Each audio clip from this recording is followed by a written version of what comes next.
I just wanted to welcome you all to Workshop 2 for the fellowship program. And this is a very important one, and I know it's going to be very impactful for a lot of you to learn about this topic, especially while you're pursuing your startup and developing your ideas. So today we'll be talking about customer discovery. And yeah, I'll kick it off with Viraj. All right, hey y'all. Hope you had a good day so far and a great week, enjoying the great weather if you're in Atlanta. Pretty much anywhere in the South, I think it's nice. So last week we had our conversation on value proposition with Snay. What is it, how to develop it, and kind of where do you go from there? A lot of things Snay said was talk to your users, talk to your customers, understand what they would want from your product.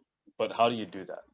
That's what we're going to be talking about today. Our speaker is Melissa Heffner. She was my GT1000 professor last semester, and she's also the program director, I believe now, at Georgia Tech's Venture Labs. If you haven't heard of Venture Labs, they take research and turn it into cool companies that have created an impact.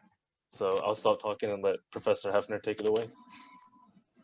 Thanks, Faraj. Yeah, thanks for having me today. I'm going to work on sharing my screen while I chat with you for just a second. So yeah, Venture Lab is the Institute's incubator for technology startups. So really our mission is to work with research faculty and students who have something that they're trying to commercialize. And we see all different kind of projects come through the door, and we work with them for however long it takes for them to sort of figure out what that first business model is going to look like and how they're going to deliver value to a group of customers, and then hopefully generate some revenue in return. So I'm here to talk about customer discovery, but customer discovery fits in a larger method called the Lean Startup methodology. So I'm going to talk to you a little bit about that as well as we go through it, sort of sprinkled throughout. Thanks for keeping your videos on. That is helpful for me if you are at a place where you have the bandwidth to do it. I miss teaching in person and getting feedback from all of you. Also, if at any point you have a question, feel free to unmute, interrupt me. I don't think I can see a chat box when I'm in presentation mode on Zoom. I can't remember. We use so many different platforms. I forget which one I can do which. So if there's stuff happening in chat, Viraj, feel free to stop me, ask whatever question is happening, and we'll just get going from there. So I'm going to speak for a little bit, and then I'm going to give some time for some Q&A, but also take questions throughout it. All right. So this is who I am. These are my people. This is who I've been quarantining with. That's my husband, Jim. He runs product strategy for Cox Automotive. So he and I, strangely enough, orbit in some of the same worlds a lot of the time. He's dealing with a lot of startups trying to determine how they can stay on the cutting edge in terms of their offerings for their current customer base. So they use new technology startups to help do that. And then that is my daughter, Addie. She's a freshman in high school and will have spent her entire freshman year at home by the time this is all said and done because she's not going back to school.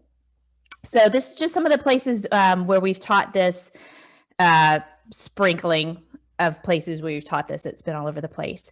But I really want to talk with you today about humans and why talking to them is such a good idea.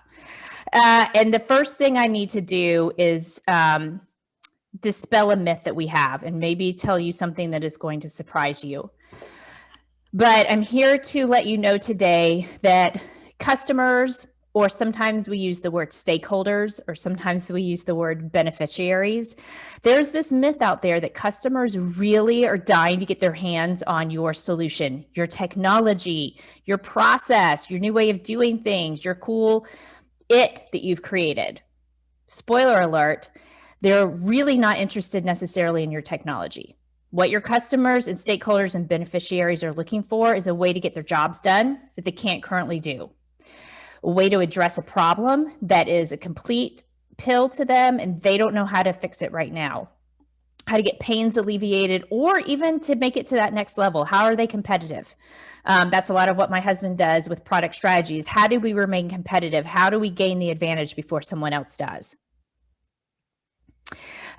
So this is all about the human part of talking to people and understanding people and getting to know your customer base. And for the purposes of this methodology, here's the definition we use of a customer.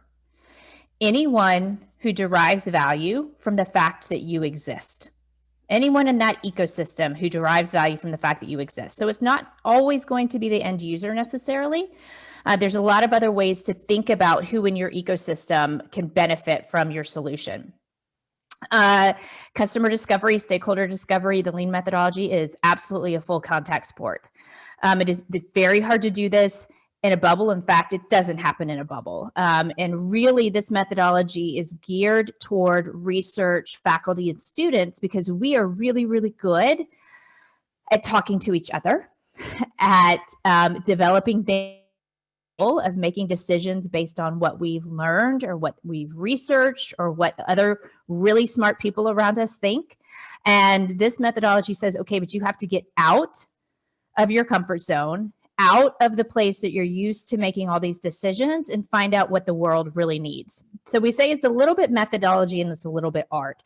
Before we go and talk to customers, we want to have some kind of customer discovery plan. We want to have a process in place so that we use our time wisely and we don't waste the customer's time. And it's a little bit art form because you're dealing with humans and humans are imperfect. In conversations, as you know, you think they're going one way and they can all of a sudden go another way. So what really is customer discovery is trying to learn what those customers' jobs are or pain points are or problems are or gains that they need to make by listening to them. So you are there really not to espouse what you know, how smart you are, the idea for your solution, how you're going to change their world and make it so much better.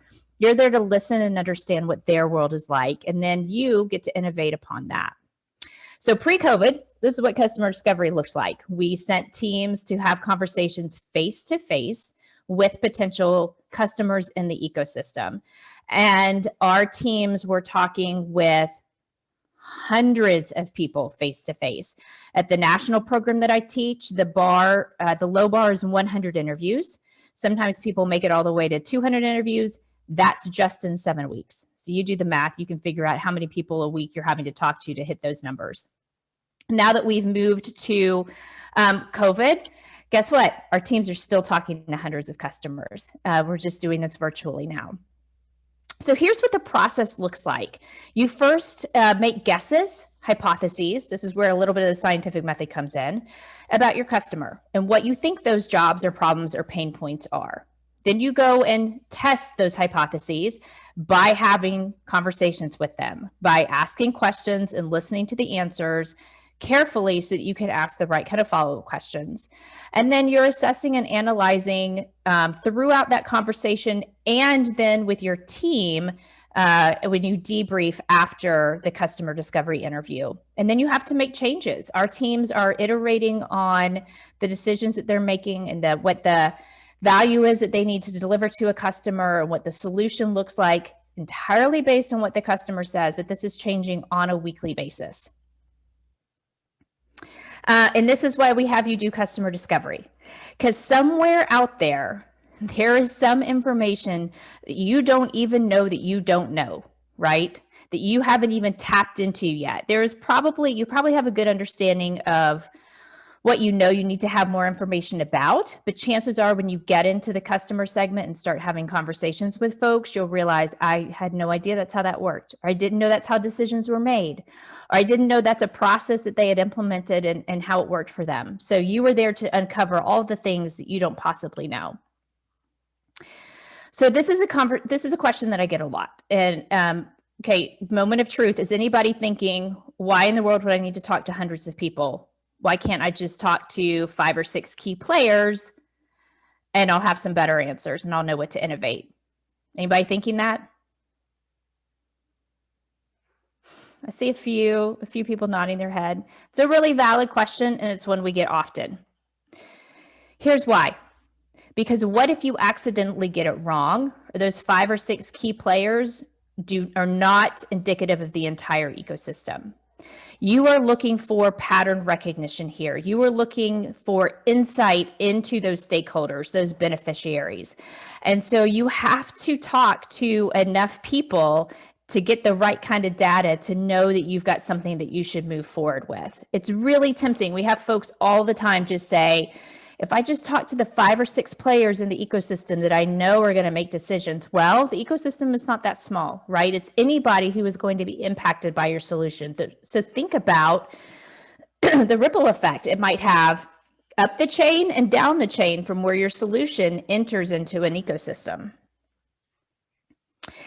So just to show you some examples of why pattern recognition is important, what do you see in this picture? What do y'all see?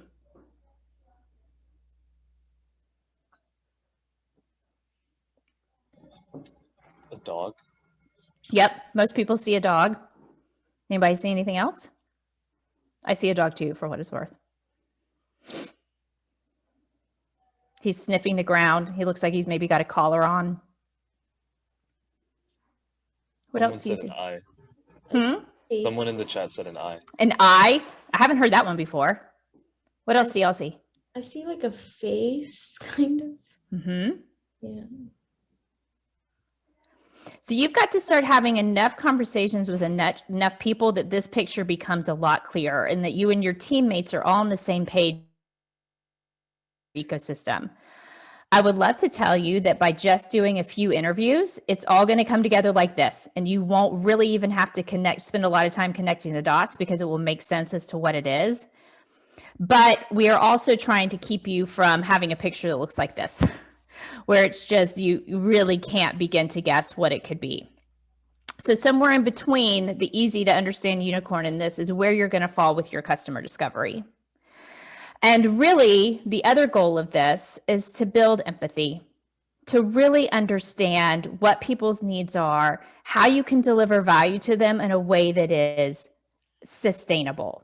So it's easy, right, to throw a product out in the market that some early adopters use and it's trendy and it seems really fun at the time, and then it just dies. It has no longevity to it. Off the top of your head, can you think of any products or platforms like that?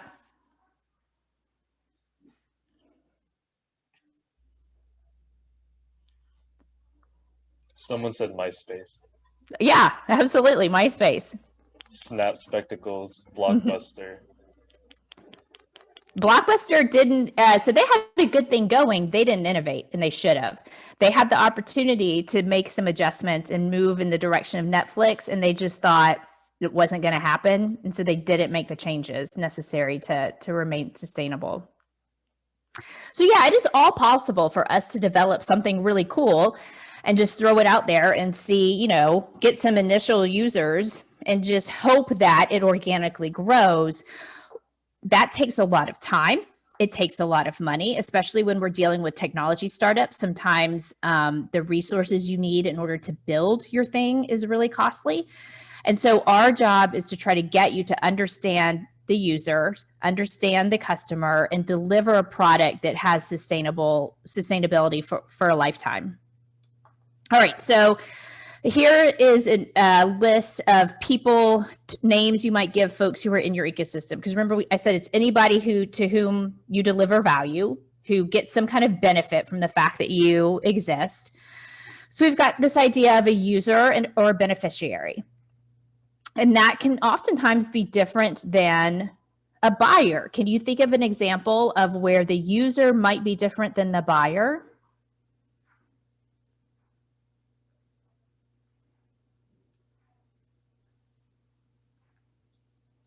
I guess like for schools and organizations using Zoom, so the administration isn't necessarily using it, but for classrooms, like the teachers are the ones using Zoom the most. Sure, absolutely. Could be a platform that is someone invests in for a different group of people. I was thinking oh, sorry, go ahead. I'm just gonna Oh, okay. No, I was just thinking like something within like the healthcare, like for instance, like in hospitals, like they purchase like the software, like the people who use the software to like input like patient data they're not the people who buy it. It's like higher up almost. Sure, yeah. Or the beneficiary of a new medical device might be the patient, but the buyer of it is someone in administration. Mm-hmm. Yep. A few in the chat are kids cereal, Yeah. children educational toy, and Yep. Facebook advertising. Yeah. Yeah. Good thoughts. Okay. So here's some other. So here, this is interesting. Sometimes your buyers might be different than your payers. So look at the difference. So the buyer is the person who makes the purchasing decision. And then someone actually could, would need to engage or provide value to, because they are actually going to write the check. So if we go back to our medical device, if we've got a new medical tool that surgeons are going to use, the beneficiaries are the people on the operating table. The surgeon might have some kind of say into the purchasing decision, right? They might be the ones that test out a couple of different robotic technology and decide this is the one we're going to use for our robotic surgeries. But then there's someone else within the hospital administration who will actually cut the check, right? So lots of people in that ecosystem when you start to break it out like that. Then people do not make decisions alone. Customers do not make decisions alone. There's always someone in their world that is influencing them, whether that be colleagues, or someone who is a higher authority, or medical journals, or other industry experts, or perhaps they're going to trade shows and conference shows and listening to keynote speakers, right? I mean, people are influenced in their decision making. So it's important for you to understand who the influencers are in an ecosystem so that you know how to use them to your advantage, right? Equally important is understanding who in the ecosystem is threatened by your idea or your solution and really does not want you to play in their ecosystem at all. Saboteurs are just as important to understand, or you could get really far down the road with your product and then have the rug pulled out from under you because the saboteurs have come in and you're done for. And so then you have to also think about the ecosystem at large. Anyone that helps you bring the solution to the market is going to be impacted in some way. All right, so let's walk through these slides really quickly. Who is the user of Johnson & Johnson tear-free baby shampoo? Babies? So the users, I've got parents, grandparents. The bottom picture is a babysitter, right? They're the ones that are literally squeezing the shampoo on somebody's head. Who's the payer? The parent, the elder. Yeah, our parents, Yeah. the parents, yep. Who might be an influencer in this ecosystem? Any thoughts? Who could influence a parent into using this particular product? Doctors. Your pediatrician. Or perhaps you might learn that, support groups, parent support groups like Beers and Babies, they play a huge role in helping new parents decide what products they're going to use for their children. Who's the beneficiary? The baby, right? Yes, our little baby. And also the folks in the ecosystem that have to engage with the baby during the bath time, right? They also benefit from the baby not screaming when he gets soap in his eyes. Okay. So that's just some examples of how we have to think about different roles people play in the ecosystem and how you have to be able to provide value to each of those groups of people. Who might be a saboteur with our baby shampoo? Who might not want you to exist in the market or might discourage folks from engaging with you? Or with the brand of baby shampoo. Another brand of baby shampoo. Okay. Yeah, it could be competitors. Unfortunately for Johnson & Johnson, their tear-free baby shampoo is on this list of the Campaign for Safe Cosmetics. Evidently, whatever makes it tear-free could eventually, I'm sure if the babies ate it every day, 5 times a day, could give them cancer, but that's probably not happening. Or some kind of competitive product like this little bath visor, which I think is hilarious. All right, so right now, most of you unless I'm completely wrong, have lots of guesses. That's what we're going to call them, about your customers and how they want to and why they want to engage with your solution, whatever it is. And so really this entire process, this method of experimentation through customer discoveries help you turn those guesses into facts. So using this method, this is sort of what we do. This is what we have. It doesn't matter if you are a tenured research faculty and you've been at Georgia Tech for 20 years, or if you are a first year undergrad. You walk into our programs at Venture Lab and we ask you to first create a thesis. And the thesis is one sentence that reads something like this. Who is your stakeholder or your customer? What is the product or service that you're going to provide? And this is without jargon, without a lot of technical mumbo jumbo. And then at this point in the game, what do you think the value proposition is? And the value proposition is this: why they're going to engage with it. Why are the parents going to put down the all natural, chemical free, whole 365 shampoo and instead go over to Publix and buy your Johnson & Johnson tear free? What do you offer them that someone else can't offer them? So this is really to help you get on the right path for customer discovery, because once you have this thesis, the next thing you do is you can generate your set of hypotheses, all these assumptions that you're making about how your customer makes decisions in order to solve a problem. And these are all your best guesses right now about what a customer's jobs and pains and problems are. And then from those hypotheses, you make predictions. Who do you need to talk to? What do you think you're going to hear? What are you going to observe back when we are not in COVID and get to actually go in people's environments? What would you hear from a potential customer that would really surprise you and maybe change your project and put it in a different direction? And then we begin to run these experiments. And these experiments are customer discovery, talking to people, and they're very iterative. So here we go with the process again. You hypothesize, you test, you analyze, and you make pivots. You make adjustments based on what you've heard. So just to give you an example, just so you can see it laid out again, and I'm going to show you some examples of this that we've actually had come through our program. And you'll see that they're pretty simplified sentences. And the reason we want you to have this is because it's the very beginning of your roadmap for customer discovery. If you can't succinctly explain this, then you're going to get really lost. You're going to go down a lot of different paths. You're going to have to turn around. It's going to take you a really long time to figure out how to go in the right direction.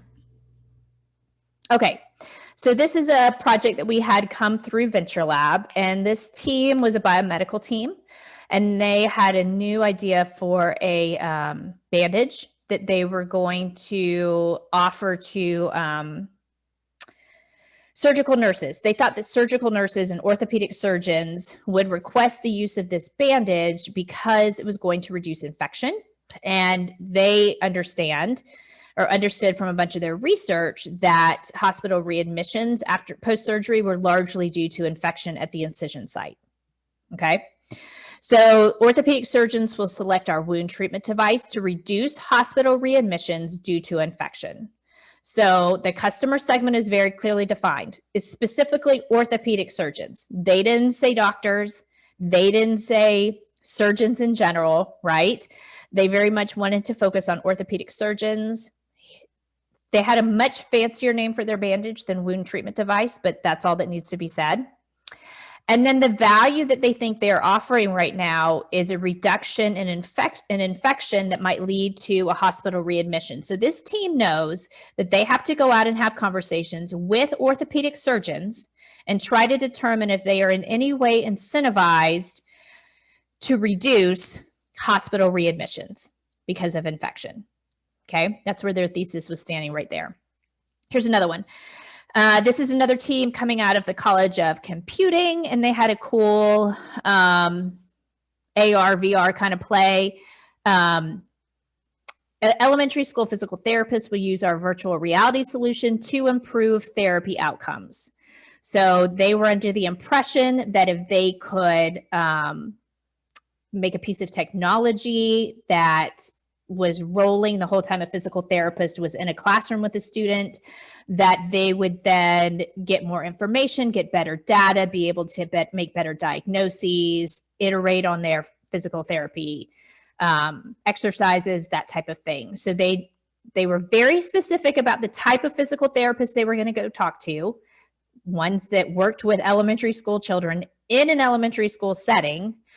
And that helps you understand your data points. Remember, we talked about trying to talk to enough people that you be able to see connections. If you're going to talk to elementary school physical therapists and then try to compare that data to a physical therapist that's working on a geriatric ward of a public hospital, they've got completely different jobs that they're doing, right? Yes, they're both physical therapists, but the engagement with the patients look totally different. The activities that they're doing with the patients are totally different. The expected outcomes, yada, yada, yada. So you've got to get similar customer segments so that you can compare those data points. All right, here's another one. I want to show you how business thesis or startup thesis can evolve through a program. So this is a team that came in and they had an idea. They're a chemical engineering team. They had an idea for a new way to eradicate disease in crops, specifically soybean farmers. And so they said soybean farmers will use our insecticide when their crop yields drop. So when disease starts killing off their crops, they're going to use our new insecticide because it targets a problem that soybean farmers specifically had. They went and did some customer discovery, and what they figured out pretty quickly was that this was really only an issue, this particular type of disease was only an issue for soybean farmers farming in sandy soil. So this kind of segmentation that we call it, narrowing is another way to call it, of your customer segment is really critical so that you can understand exactly who you're providing a solution to and what that specific group of people need. They also learned through the conversations by talking about past solutions and insecticides that they tried, that these farmers on average were not going to spend more than $20 an acre. They just weren't. And then they also started to get an understanding of sort of the threshold for where farmers made a decision in terms of using an insecticide or not. So this is all really important information for this team to use because they had a more targeted focus and they could deliver a solution directly to a specific group of people that needed it. And that's ultimately what we want you to do with your projects. So after you've got your thesis, you pull out those hypotheses, those assumptions, and these are statements of belief that you have about that customer. And they're things that really you can only prove true or false, right or wrong, by having a conversation with someone. So if you generate a hypothesis and you figure out, oh, well, we could Google this, don't go have a conversation with someone about it. Think about a hypothesis or an assumption you're making about them that you can really understand through conversations. They're really only testable by talking to customers. So let's look at those physical therapists again in terms of what their hypotheses might be. So the way you form your hypotheses is really important. And as you'll notice, all of these hypotheses start with the customer. Elementary school physical therapists, that's what ESPT stands for, will tell us that. They spend more time evaluating students in the classroom versus a one-on-one setting. Okay, so they can go and have a conversation with an ESPT and prove this true or false, right? Hypothesis 2, they will tell us that they are looking for ways to reduce the amount of time filling out paperwork. They can go and have a conversation with them about that. And we're going to talk about how you ask those questions in just a second. And physical therapists will tell us that they have been mandated to see more patients in a day in order to increase reimbursement. So they thought that was what was going to incentivize the physical therapists to use their virtual reality technology, was that they could see more patients in a day, they could generate more reimbursements, which would generate more revenue, yada, yada, yada, follow the dollar, right? That type of thing. Okay, so I have a big fat red X next to hypothesis 2. So hypothesis 1 and hypothesis 3, through their conversations, they realized, yep, we're right about that. Those are true. Hypothesis 2 was false. Any guesses as to why?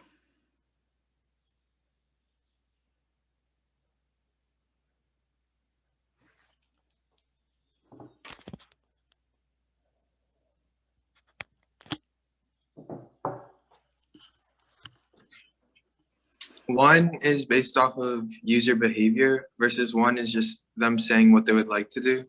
And so people's current actions are a much better indicator of their future actions than just what they say. Yep. So we're always testing current and past behavior versus future behavior. There's another trick to this hypothesis, though, and it has to do with the paperwork section. The physical therapist said, we don't mind doing paperwork. In fact, we're not actively looking for a way to not do our paperwork. Any guesses as to why for that? Someone in the chat said they may have a solution that they are content with. Okay, absolutely. That's a good thing to know. These physical therapists told them, we like doing paperwork. Now, when the team first told us that their solution was going to eradicate the need for the vast majority of their paperwork, we said to them, and that was a good thing, right? We said to them, sounds like you're making an assumption that they're trying to get rid of all of their paperwork. You should probably go test that. And the team was like, you're crazy. Who wants to do paperwork, right? Like if we tell you we've got a way for you to never do paperwork again, they're going to adopt it immediately. It's not what these physical therapists told them. They essentially said, that's our only downtime of the day. Don't take it away from us. So they had to change their solution to not completely eradicate all of the paperwork, or it never would have been adopted. Someone higher up than the physical therapist might have decided to use that technology in the classroom, but the physical therapist would not have engaged with it, and it could have ended up actually sabotaging the project. So that's an example of one of these things that we think, well, duh, why even go test that? Nobody wants to do paperwork. Maybe they do, right? They said, one woman said it was a chance for her to go in her office, have her Diet Coke, turn on the radio and not be bothered. And she loved it. So that's why those are the kinds of nuances that you want to uncover about your customers through conversations with them. You're not going to read that in a journal article anywhere. You're not going to read that in your research. You only are going to find out that information by talking to people. It's whatever is going to blow up your project. Those are the things we want you to test.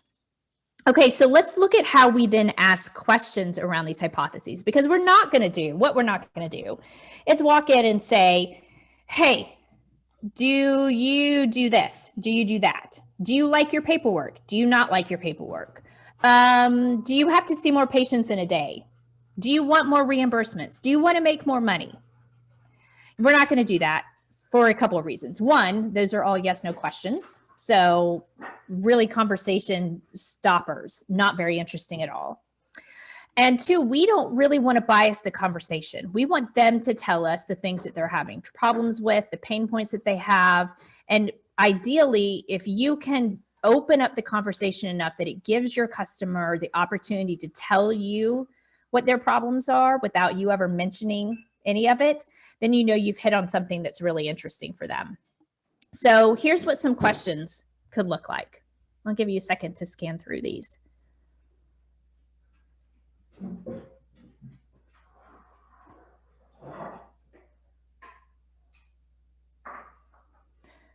So for example, for this hypothesis about paperwork, they didn't say, do you wish you never had to do paperwork? Or do you hate paperwork? Or if we can provide you a solution to get rid of your paperwork, would you want it? They instead said, tell us about the administrative parts of your job.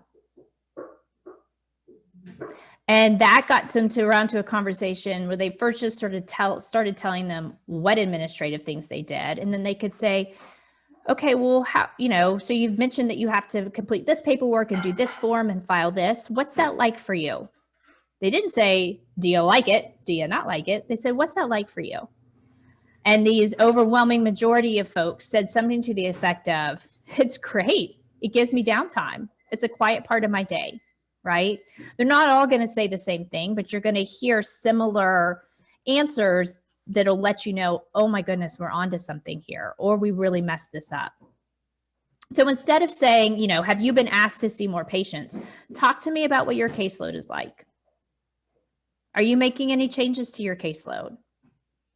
Who decides what changes to make to your caseload? That's the kind of open-ended conversation starting questions you want to have. You want to ask them in such a way that they are able to open up to you as much as they can. That's what you're trying to do with your questions for customer discovery. Are there any, I'm gonna pause for a second, take a sip of my water. Any questions out there from y'all?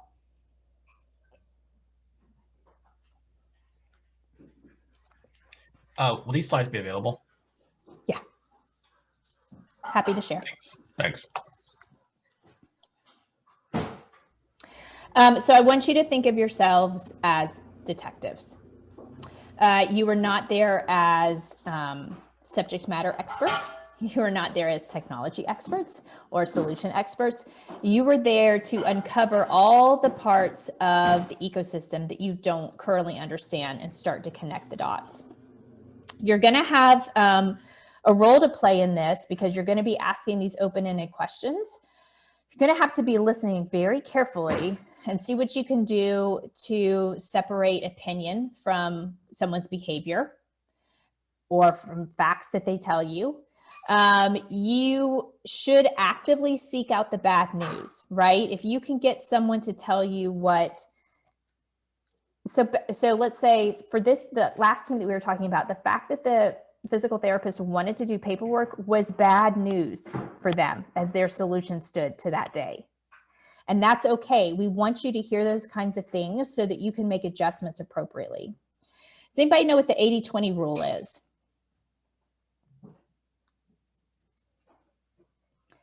I see a head nod. Hold on, who is that? Oh, no, I can't see your name. Yeah, I think the 80-20 rule is like, at least how I go about it is like, if you can't get 100% of it done, just go for like the majority, the 80%, and then like call it a day and just like try to get that chunk of it done. That, Asha, is a great answer. I think of it a different way. Here's how the 80-20 rule applies in customer discovery. I want you listening 80% of the time and talking 20% of the time. And I want you giving them the opportunity, the customers the opportunity to talk 80% of the time. So that, I mean, that should give you an idea of how little you should be talking other than to keep the conversation going. And since we can't do these interviews in person right now, because for the most part, it's not safe because of COVID, we're still doing them all on video. It's the reason I thanked you for having your videos on. I can watch your body language, see who starts yawning. My daughter took a video of a kid in class the other day because he did this. And we sometimes need to see that, right? We still want you watching body language. Because if you ask me a question and you've sort of hit on a nerve, there's a good chance I'm going to do something like this, right? When I answer your question. And that's going to tell you something a little bit about how I felt about that question. And will give you some insight into how I answer it. If you ask me something else and I do this, right? And I'm so excited to answer you. That also tells me I've struck a nerve in terms of what I've asked you about. And I might be on to understanding a particular pain point a little bit better. That's why we want you to have video conferences. Here's some examples of different types of interviews. The intercept interview literally is what it sounds like. You intercept someone in their environment or in their place of work, or have a team right now that has a project that could be applicable to UPS drivers. And so because we're all getting packages delivered all the time, they've made friends with their local UPS driver, right? That's an intercept interview. Because of COVID, most folks are doing more of the more in-depth interview. They want to get to know you, help me understand the ecosystem a little bit better. Let me understand who makes decisions and how they're made in this ecosystem. And then the expert interview, as you start to really dig into the ecosystem, you'll know, hey, it's now time for me to talk to the CFO to understand how purchasing decisions are made from their perspective, right? That type of thing. We encourage our teams to use LinkedIn free as much as you can. Use it to track people down, to search for people at different companies, to use their job titles. And then go on their website and figure out what people's email addresses are or phone numbers are, and reach out to them that way. It also gives you some good information about your customer before you go talk to them, so that you don't have to waste some of your conversation with some of the questions that are just basic and uninteresting, like how long have you worked at Georgia Tech, right? You can find that on my LinkedIn profile. I don't need to answer that for you. It's just not interesting. When COVID ends, get yourself to a trade show. For whatever industry the solution that you have in mind is going to impact, get to a trade show. At Georgia Tech in Venture Lab, I run a program called the iCore Sites program, and we will give student teams up to $3,000 to travel to a trade show to go talk to customers, talk to potential customers in the ecosystem. You don't have to go to a trade show only, but that's that's predominantly what our teams use it for, because you can get so many interviews at a consolidated amount of time. You want to go where they go. Our soybean farmers literally flew out to, I think they were mostly in Sandy soybean farming, if I'm remembering correctly. They got a plane and they were going to Arkansas, and they were meeting them at places like the Tractor Supply Company, right? And they were driving around in their rental car and stopping at farms that looked like they were growing soybean. Evidently, millennials you can only find in a coffee shop. I didn't make this slide, but I think it's hilarious, so I kept it. We have folks who need to go to the airport and see travelers, or need to go sit in a car dealership lobby and talk to people about the car buying decision process. You know what I'm trying to say. So you have to go where your customers are. Do that when you can do it safely. And this will also give you the chance to do observation, which is super important. We have teams all the time that will, we have a lot of teams that want to do something on a construction site to make it safer.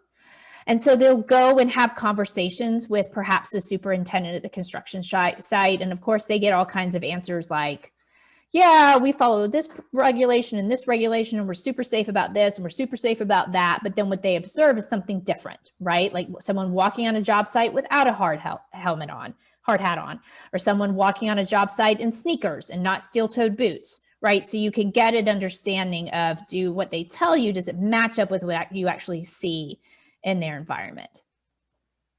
And you should finish every conversation with, what else should I have asked you about? Who else can you introduce me to? I would love a soft introduction.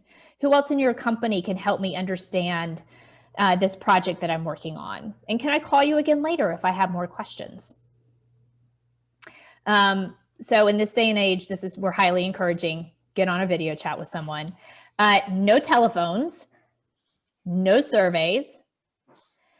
Any thoughts as to why that is? Why no telephone calls and no surveys for this particular methodology?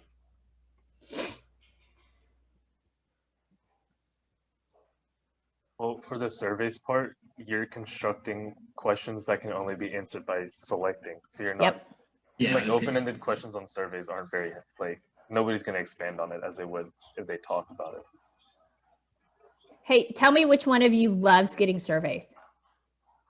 Are they awesome? The ones that you have to fill out, do you do it about as quickly as you can? Yeah. I'm sorry, was there someone else who was going to say something? I was going to say on call, you need face-to-face. Like we had a phone number, and then like we were just taking that off for Calendly, because it's like, it's hard to gauge people. If there's not a video, you can only like gauge it through voice. It's hard to be like one-on-one already through remote, but just being on the phone like makes it. Yeah. You know, when I have to be on video, I pay so much more attention to what's happening in front of me. If I can throw in my headphones and be on my phone, I'm doing laundry, I'm walking out in the garden, I'm watching Netflix with the subtitles on. I mean, you want to actually be engaged with people when you're having conversations, and you want them to engage with you. So stick to a video. Customer discovery don'ts. So here's the deal. As you were talking to customers in your ecosystem, right now, you need to tell them that you are a student at Georgia Tech and that you're working on a project. In no way do you want them to think that you're selling anything. And this is for a couple of reasons. One, people hate to be sold to. It makes them feel squirmy. They just don't like it. Number two, I don't know if any of you have anything that you could sell me whole intact tomorrow, much less 10,000 of them.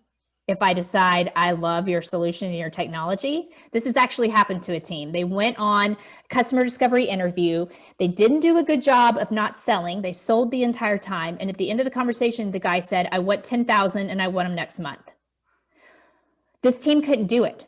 And they not only lost the client, they lost his confidence, and he never came back to them again. Okay. So you're there to work on a research project. You need help informing your project, and you know that they are an industry expert and you need their advice. People love to give advice. People love to think they're an expert. You're going to get so much more traction if that's how you introduce yourself. You're with Georgia Tech, you're working on a project, you need their help. Okay. Don't talk about your solution. Don't bias the conversation.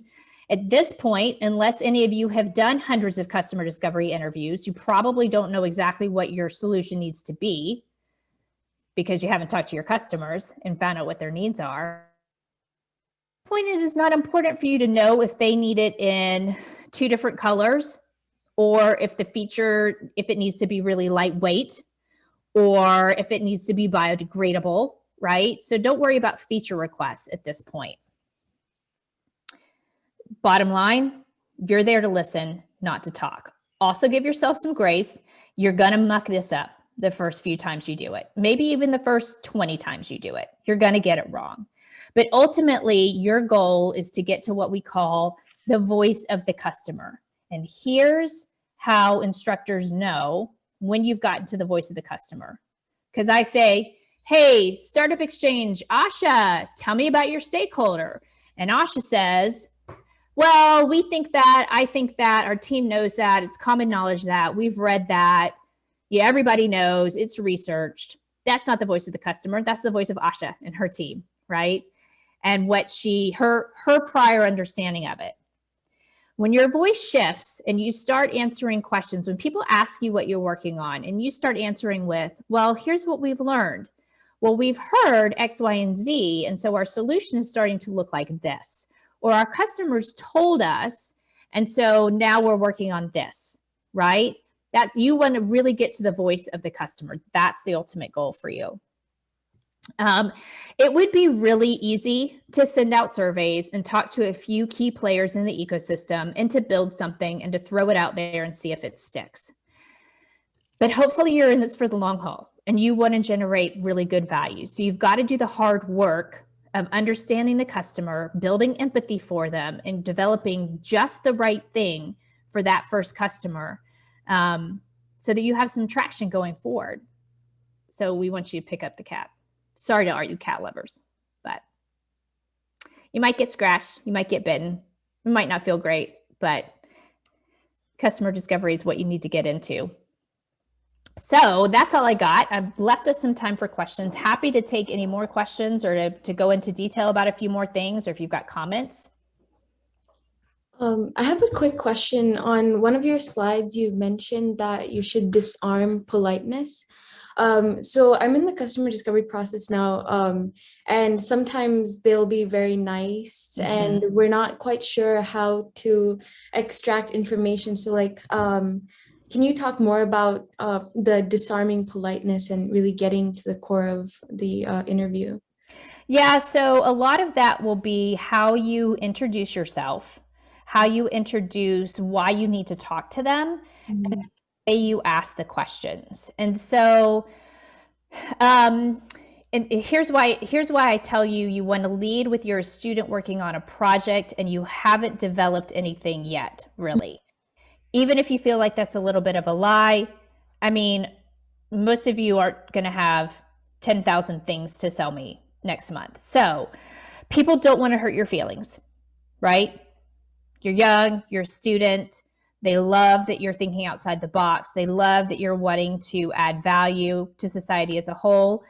You need to let them know, hey, we really don't have a good understanding of this space. We need you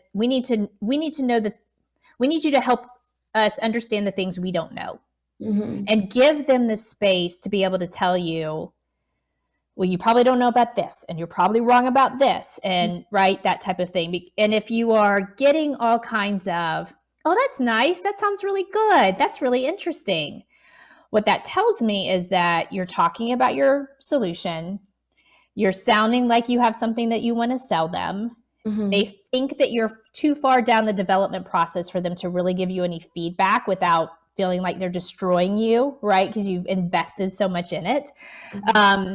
So it's really about how you set up that conversation to give them the space to be able to tell you the truth. Awesome. Thank you. So what happens if we have like a launched MVP in this case? Do we say that we're still researching and stuff, like, hey, here's a discount, you can just use it till it's useful. We just like threw this thing together and like threw it out and kind of like understate how much effort was going in? Like, well, if you're telling them that you're giving them a discount and you are giving them your technology, your solution to use, then you're on a sales call. You're not doing customer discovery. So make sure that you differentiate between those two conversations. Ideally, in customer discovery, you're not in any way talking about even your MVP. Unless you are so far down the line that you know this 100% is going to be a first customer and I need their feedback on the MVP. But if it's just someone or a group of people that you're trying to understand, are they a customer of yours to begin with, then leave the MVP out of it.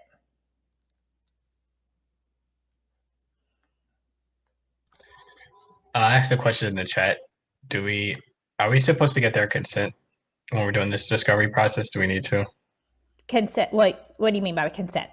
Well, it seems like we're retrieving information from them, and it seems like an interview. So you're not, yeah, that's a great question. So does there need to be any IRB involved? Is that what you're asking, Ray? Yeah, I guess I just was thinking that it seems like they're a participant into a formal process, and I just didn't understand if it was ethical or it was standard protocol. No, so that's a really good conversation. So with this, what you're doing is just having conversations with people about how their world works. So you're not getting anything proprietary. You don't even need any identifying information on them, right? I mean, you could find their name anywhere. That's not what's considered identifying information.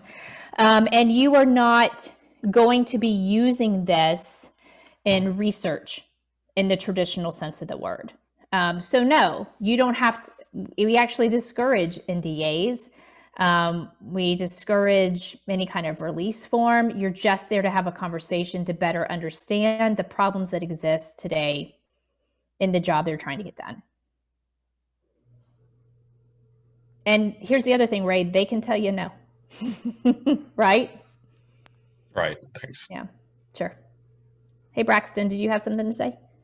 Yeah, how does the customer discovery process change once you have an MVP out with, say, like a few hundred users? Should customer discovery continue? And if so, is there anything different once you have the MVP out? Yeah, so customer discovery never stops, Braxton, ever. Even when your company is 10 years old and you're looking at your first, 3-digit million exit, it doesn't change. It doesn't. So what you were trying to understand then is how you're going to keep that current customer base. What do they need in order for you to keep them and grow them as a customer base? So you should continually have conversations with your customers about how things are working for them, how they're engaging with it.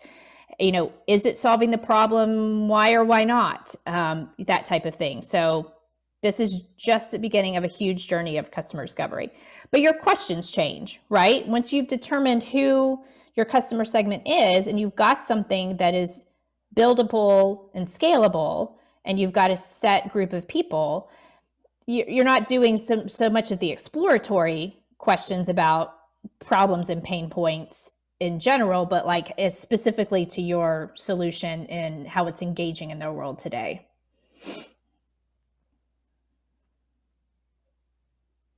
Did that help?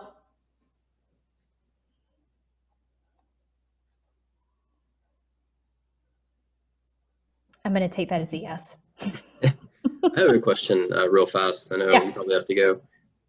So I have done some research on the research. And so I guess my intuition, the feeling that I've been getting is that customer discovery has been sort of it's something that you do to prove to people who are going to give you money that you are a real business.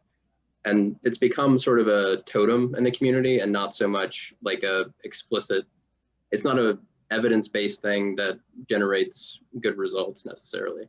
Is that feeling valid, or is that just sort of a weird?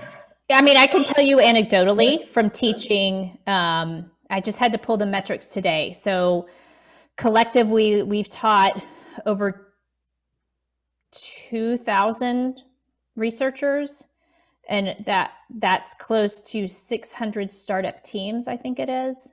I have to go back and look at the numbers.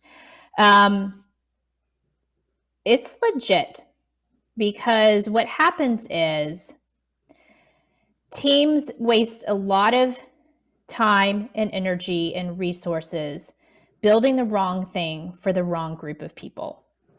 And what this program strives to do is to help you make all of those mistakes and get them out of the way really quickly, early on in the process.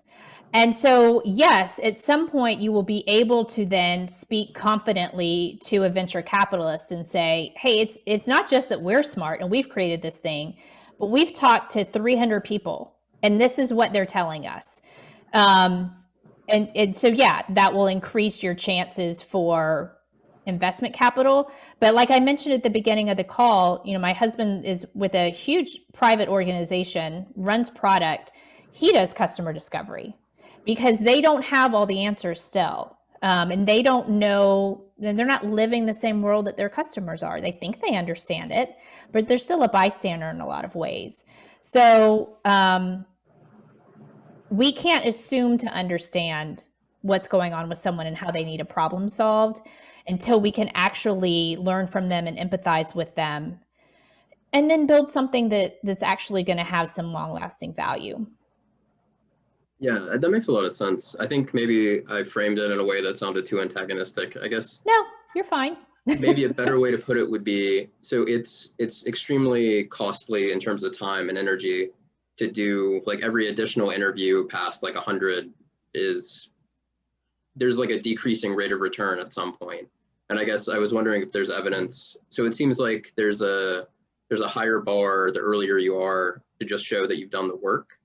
And is that bar, like, once you're an established company, for example, does that bar lower and you just need to keep checking in to make sure that your expectations about reality match actual? Yeah. Yes. I mean, for every new product that you put out as an established company, are you going to talk to hundreds of customers? Probably not. But at that customer base, right? You're not trying to guess about that anymore. And you know your business model. So you know how you're going to deliver value. But then you're in a different game. We're talking about, you know, with the hundreds of interviews where you really don't know where to enter the market first. And so is it time consuming? Yes. Will it save you sometimes hundreds of thousands of dollars in the long run? Also, yes. Gotcha. Yeah. Thank you. Sure. Good question, Aaron. Thanks.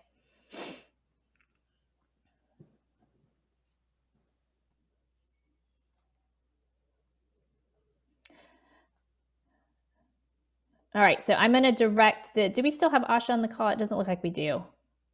I'm going to direct this directly to the women that I have on the call. We have a program at Venture Lab. This is my little pitch. We have a program at Venture Lab that we run specifically for female founders and female co-founders. So if you are a female co-founder and you have a male co-founder, that's fine too. But it's called Female Founders. It kicks off, the next program kicks off next week, actually a week from today. We are still accepting applications, but it is specifically to bolster female entrepreneurship. I'm sorry, ladies, but we get a bad rap and we do not get VC funding like we should. And we are overall, you know, statistics show that we can, if we make it, we're 10%, we generate 10% more revenue in the long term than male entrepreneurs do, but we only receive 7% or less of funding. So we're working to change that at Georgia Tech. So sorry, dudes, but if you are a female entrepreneur or if you identify as a female entrepreneur, we would love to have you apply to the program. Just curious on this. So what stage, we just started, me and my co-founder just started last week of the customer discovery process. So like what stage do we have to be at to apply to this? That stage. Just customer discovery. Okay, perfect. Yeah. Okay. And is it like a semester long program or is it like a mentorship? It's the month of March. Month of March. It's Okay. the month of March. Perfect. I'm gonna hold on. I'm gonna take a screenshot so I've got your name. I'll send you information. And if any of you on the call are not a female founder, but you know someone who is, please put them in touch with me, because we want to shift the curve a little bit if we can. That's sorry. If you can send me the information about the program after, I can plug it in every like Slack channel we're in, and then, I'll send you our flyer. Awesome, thank you. Okay, yeah. And all of our dudes, you can come too. You would just have to join a women's team. And that's okay. I was actually going to ask, is that the only program at Tech? Like it seems like that. Specifically for women entrepreneurs? Yeah. That I am aware of. That's why we started it. That's surprising. Okay. I'll just say that I am aware of. I could be missing something. That's what I know. In terms of a lean startup, customer discovery, entrepreneurship focused program for female entrepreneurs. Awesome. And I'll shoot you an email about that and we'll get in touch. Okay, sounds great. So I would love to keep up with you guys. Venture Lab has lots of resources. We're able to offer non-diluted funding to Georgia Tech teams. And man, that's huge as you're getting started. And so if you want to come through our sites program and get some funding to do some customer discovery, if you, want to be connected with a mentor in the industry, we have an entire mentor network that we are a part of. If you want to practice pitching, we have a monthly pitch practice type of thing that we do with Georgia Tech and then Vanderbilt University. So you get mentors from Atlanta and Nashville who give you some really honest feedback on what you're working on. So happy to set you up with any of those programs and hope to work with you in the future for sure. Thank you so much for your time. This was a very helpful workshop. Thank you so much. Good. I'll share the slides and the female founders stuff with you, and I'll send you information about the sites program as well. Awesome. Thank you. All right. Have a great night, everyone. Thank you. You too. Thank you so Bye. much. Thank you. And hey, everyone. So lastly, I just want to say thank you for all attending this event. I think it was a great experience for all of us to learn about customer discovery and get Professor Heffner's perspective on things. Before you all leave, I do have a few updates, just logistics for the fellowship program. So I'll go ahead and submit, I'll send a message in the chat. So the first link is we have a Google Forms link. We just want to get your feedback on how the event's running, how you guys are feeling about the program, and just in general, like how we can improve. So please, that's really important to us if you do fill it out. We'd like to learn from these experiences and make our program better, not only for future of fellowship, but even for the next workshops that we have.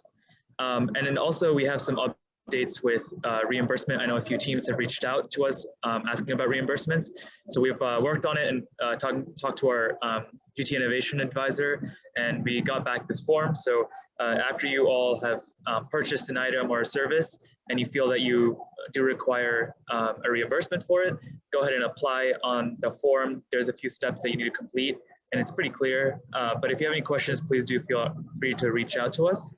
And and also a few updates from last week. If you haven't met up with your mentor, please do so. And this week, one of your exec members or your exec advisor will kind of reach out to you and then set up a meeting just to kind of get some updates from each team. And lastly is we have some cool events coming up for Startup Exchange. Tomorrow we have a networking event with Harvard Ventures. So if you want to get to know some people from different schools, I think it'd be a great opportunity. And then finally, next week we have an event with Contrary Capital, and they're going to be actually a future speaker. But in the case if you want to get a head start and learn about venture funding and just in general, just how to get funding. I think that's a great event to attend. But yeah, I appreciate you all for being on this call, and yeah, that's the conclusion. Is the forum for like, is that different than like the funding initial thing that everyone else gets, or is that just like extra on top of that, or is that like I need to apply to that? Like, yeah, great question. So for the funding that we've advertised, like with fellowship, the fellowship program, it's $500, and this is the form that we're using. So we don't have access to the funding. It's like a different GT organization that's giving us this funding. So this is the process that we're going through to provide you all with the $500.